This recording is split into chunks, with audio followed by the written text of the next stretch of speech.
Good morning class 7। आज शुरू करेंगे हमारा क्लास। हम आज इकोनॉमिक्स सिविक्स में जो है इंस्टीट्यूशंस ऑफ डेमोक्रेसी के क्वेश्चन आंसर सॉल्व करेंगे।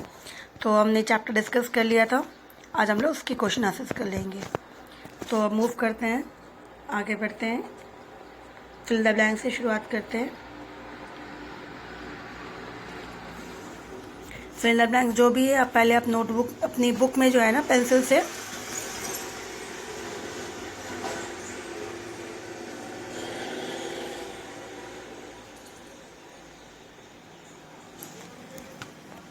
पहले आप अपनी बुक में से पेंसिल से लिख लेंगे, फिर इजीली बैठ के इसे नोट डाउन बाद में कर लेना।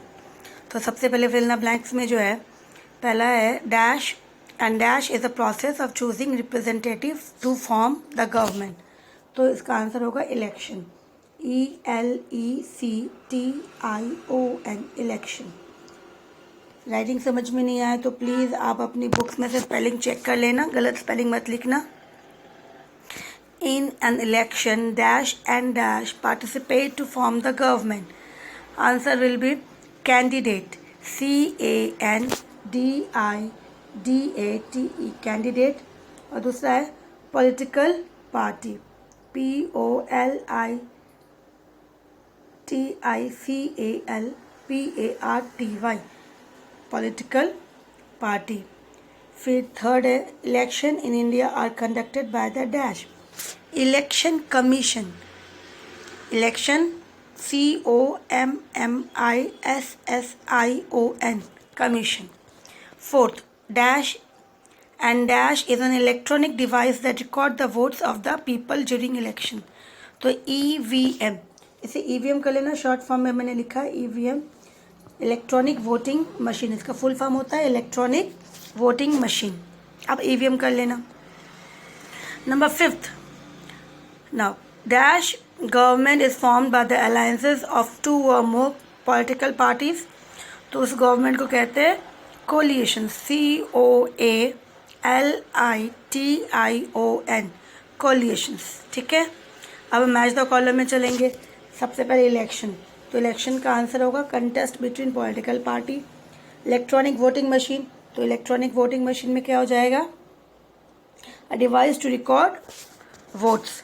फिर number 3 opposition party, opposition party क्या काम करती है, मॉनिटर करती है policies of the ruling party का। नेशनल पॉलिटिकल पार्टीज जो 4 स्टेट्स या उससे ज़्यादा स्टेट में फंक्शन करती है वो हो जाता है। State political parties less than 4 states, ये आंसर हो गए। तो अब हम मूव करेंगे नेक्स्ट में ट्रू फॉल्स में। True false, an election ensures the accountability of the representative toward the people। Answer is true, सही है ये। A party is recognized as a national party if the function in one or more states, तो ये 4 हो जाएगा। 1 से ज़्यादा होता है ना, 4 से ज़्यादा होता है यहाँ, इसलिए यहाँ पे 1 दिया तो ये फॉल्स हो जाएगा। Number 3, the Bharatiya Janata party is a state political party, wrong, ये false। now fourth, many political parties share the same political symbol, ये भी false है। a coalition government is formed when no party manage to secure a majority in election, ये true है। इसके बाद हम move करेंगे क्वेश्चन आंसर्स में। तो सबसे पहले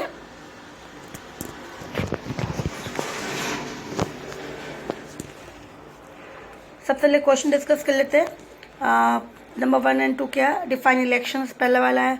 दूसरा पॉलिटिकल पार्टी किसे कहते हैं, और name the 2 types of political parties along with appropriate examples के साथ। तो नंबर 1 इलेक्शन किसे कहते हैं, दूसरा पॉलिटिकल पार्टी और उसकी पॉलिटिकल पार्टी कितनी है उसकी एग्जाम्पल्स। ठीक है, 1 2 3 आगे कर लेते हैं। तो फर्स्ट पेज में चलते हैं अपने।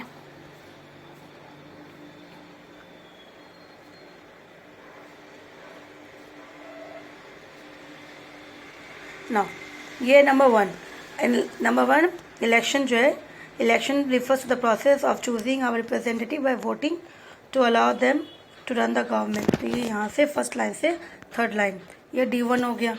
ना D2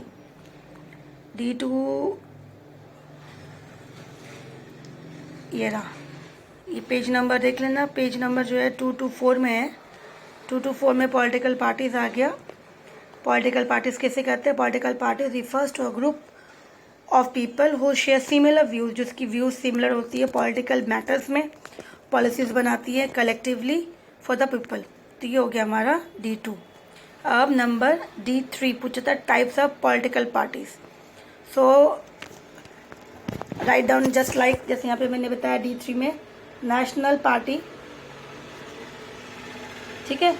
तो आप करोगे नेशनल पार्टी, लिखोगे, डैश दोगे। नेशनल पार्टी लिखने के बाद उसको डैश करोगे। एग्जाम्पल,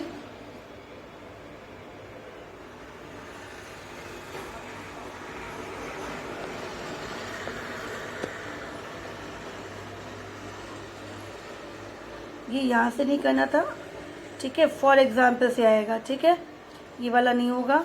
फॉर एग्जाम्पल से, for example the Bharatiya Janata party and Indian national Congress, ठीक है। तो सबसे पहले क्या लिखोगे? नेशनल पार्टी लिखोगे, रोमन नंबर में 1 दे दो और नेशनल पार्टी लिखो। नेशनल पार्टी लिखने के बाद डैश करना। डैश करने के बाद फॉर एग्जाम्पल्स में आ जाएगा Bharatiya Janata party. For examples में नहीं लिखोगे तो एग्जाम्पल्स करके Bharatiya Janata party and Indian national Congress, ठीक है। फिर मूव करेंगे हम लोग। नेक्स्ट में क्या है? ये नंबर 1 था, तो यहाँ पे मैं बता रही हूँ बेटा, यहाँ पे ना 4 के ये 4 नहीं आएगा, नेक्स्ट नीचे वाला 4 से लगाना है एग्जाम्पल्स, ठीक है। फिर अब वापस दूसरा आएगा नंबर 2, रोमन नंबर पे नंबर 2 लिखोगे और लिखने के बाद रीजनल पार्टीज लिखोगे। उसके बाद उसको डैश करोगे। डैश करने के बाद एग्जाम्पल्स ईजी लिखोगे, जैसे यहाँ पर मैंने लिखा हुआ ईजी, एग्जाम्पल्स लिखा, ईजी करके एग्जाम्पल्स लिखा और लिखा Meghalaya Democratic Party of Meghalaya comma Trinamool Congress of West Bengal. बस ये 2 एग्जाम्पल्स बहुत है, ठीक है। तो इसी तरह से नंबर D3 हो गया। तो अब D3 होने के बाद D4 5 का क्वेश्चन पढ़ लेते एक बार।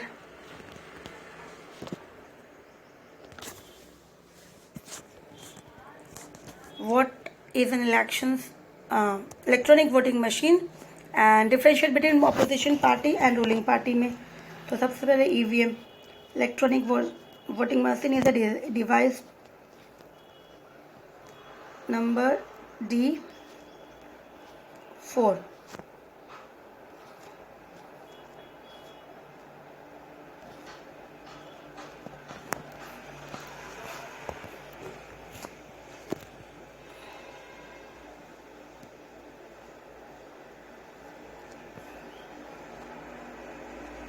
ये रहा पेज नंबर है 223 में देखोगे।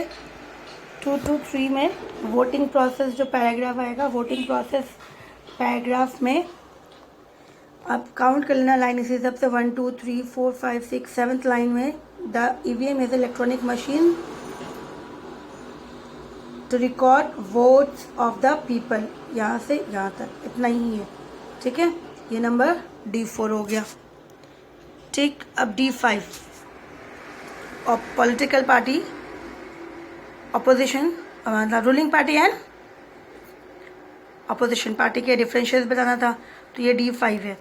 तो यहाँ पे D5 का आप लिखोगे तो पैरा चेंज करोगे, ठीक है। जैसे मैंने D5 नंबर 1 बताया है, तो D5 नंबर 1 ये कंप्लीट होने के बाद leave 1 line, then start the D2 D5 number 2 roman number 2। तो यहाँ पे the candidates with the maximum number of vote is declare elected. The party with the maximum number of elected candidates from the government.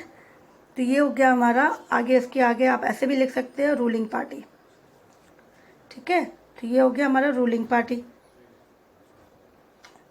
Ruling party करके dash करके ये भी लिख सकते हो रूलिंग पार्टी डैश, और ये आंसर लिख सकते हो, या नहीं लिखोगे तो भी चलेगा इस तरह से, ठीक है। तो ये हो गया नंबर हमारा पहला वाला। 2 क्वेश्चन था ruling party and opposition party, तो ये रूलिंग पार्टी का आंसर हो गया यहाँ से यहाँ तक। फिर इसके बाद पैरा चेंज करेंगे, अब अपोजिशन पार्टी में जाएंगे। D5 number 2। अब देखो यहाँ पे D5 नंबर 2 ये रह गया, ये यहाँ आ गया। पेज नंबर मेंशन कर लेना, फिर इसका हेडिंग देख लिया करो। ये हमारा 2 to 5 में है, ये दैट इज़ कोलिशन गवर्नमेंट के ऊपर वाला पैराग्राफ है। तो ये after election political parties which are not able to get the majority seats, जो मेजोरिटी सीट्स नहीं जीत पाते हैं तो वो अपोजिशन पार्टी फॉर्म करते हैं। इनका काम क्या होता है, ये मॉनिटर करते हैं कि जो भी काम हो रही है पार्टी जो कर रही है रूलिंग पार्टी, उसके ऊपर नज़र रखना। ठीक है, तो ये हो गया। तो ये पैराग्राफ चेंज करके ये नंबर D2 कर लेना। उसके बाद हम मूव करेंगे, हमारा शॉर्ट हो गया D वाला पैरा हो गया। अब ई नंबर 1 में why a political party is important in a democracy, important क्यों है। ई नंबर 1 और ई नंबर 2 पढ़ लेते हैं ना। elucidate the roles of the elections commissions of India in the electoral process, कि इलेक्शन कमीशंस का क्या रोल प्ले करता है इलेक्शन प्रोसेस के अंदर। ठीक है, तो अभी मूव करते नंबर 1 एंड 2 में, ई नंबर 1 एंड ई नंबर 2 में।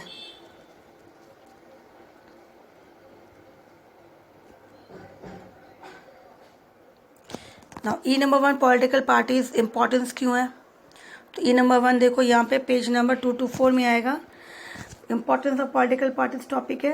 तो ये पॉइंट नंबर 1 पॉइंट नंबर 2 जो है नेक्स्ट पेज तक जा रहा है, बस इतना। ठीक है, तो ये 2 पॉइंट बहुत है। फिर number E number 2 election commissions, E number 2 जो है यहाँ पे आ जाओ। अब यहाँ पे हेडिंग आएगा आपका इस पेज में, मतलब 2 to 3 में आएगा आपका इलेक्शन कमीशन ऑफ इंडिया जो टॉपिक है उसमें। अब उसमें आ जाओ तो उस पैराग्राफ में सबसे पहले ये रहा, in order to make democracy से स्टार्ट करेंगे और इलेक्शन कमीशन ऑफ इंडिया यहाँ पर।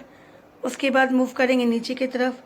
सबसे पहले बताया कि इलेक्शन कमीशन मूव क्या करती है, इलेक्शन करवाती है, फ्री ऑफ फेयर कंडक्ट करवाती है इलेक्शन इंडिया में। उसके साथ साथ और यह वो और क्या काम करती है, सारी जो जितने सारे India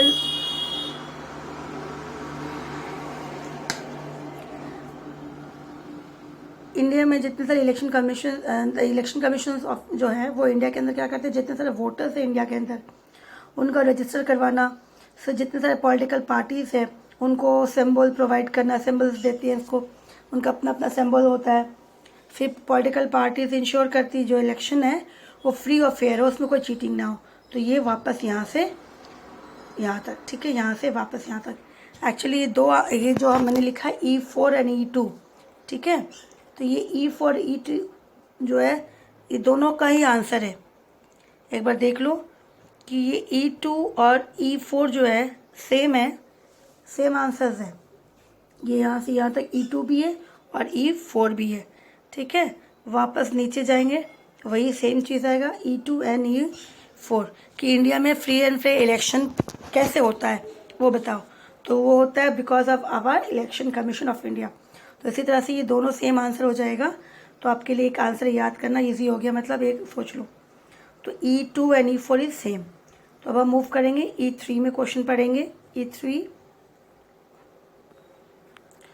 now a coalition government is form when no party win a majority in election. इसे एक्सप्लेन करके बताना है। हमने E4 कर लिया, E2 एंड E4 सेम था। ठीक, अब हम मूव करो नंबर E3 में कोलिशन गवर्नमेंट। तो वो कोलिशन गवर्नमेंट यहाँ आ जाएगा कि generally parties which secure maximum numbers of votes election में वो गवर्नमेंट बनाती है। अगर कोई भी पार्टी इलेक्शन के अंदर कोई भी सिक्योर सीट मेजोरिटी नहीं जीत पाती तब जाके दो पॉलिटिकल पार्टी, दो या दो से ज़्यादा, उन्हें फॉर्म करना पड़ता है, अलायंसेस बननी पड़ती है ताकि वो गवर्नमेंट बना सके और तब उस गवर्नमेंट को कहा जाता है कोलिशन गवर्नमेंट। ये हो गया। तो क्यों होता है, क्योंकि जब कोई एक सिंगल पार्टी मेजोरिटी नहीं जीत पाती तब इन्हें 2 और मोर देन पार्टीज़ को मर्ज करना पड़ता है, तब जाके वो गवर्नमेंट बनाती है। फिर नंबर 5 में जाएंगे, लास्ट क्वेश्चन का आंसर्स। तो सबसे पहले नंबर 5 का क्वेश्चन पढ़ेंगे।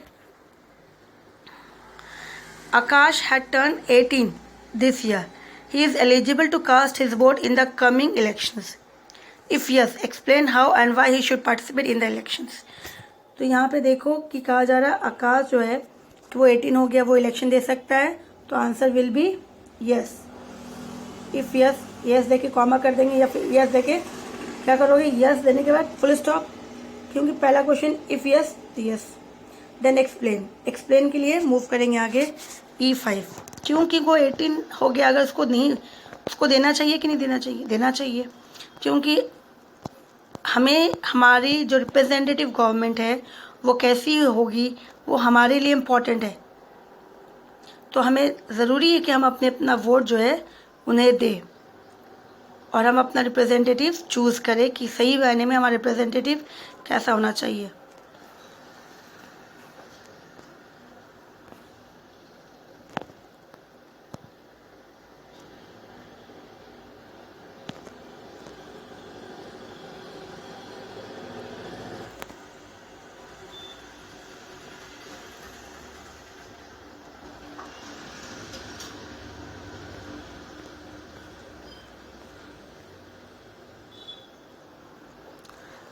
ये रहा E5, E5 पेज नंबर देख लो 223, ठीक है। तो सबसे पहले ये रहा, यहाँ पर आपका वोटिंग प्रोसेस में आ जाओ।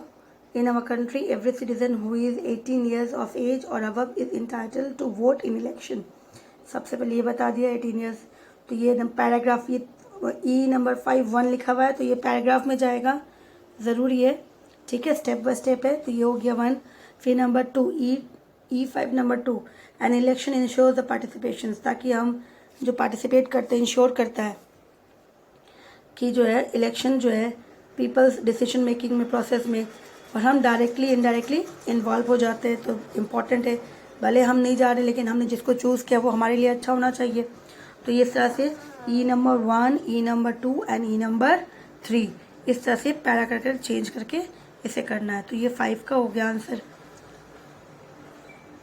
ठीक है। तो हमारा जो है चैप्टर कंप्लीट हो गया क्वेश्चन आंसर्स का। अब आपका काम है इसे नोटबुक पे कंप्लीट उतार के फिर नोटबुक में और रेडी रखना, ठीक है। नेक्स्ट क्लास में मिलते हैं, न्यू चैप्टर न्यू टॉपिक शुरू करेंगे, सब्जेक्ट्स देखते हैं कौन सा शुरू करते हैं, ठीक है। Till then take care.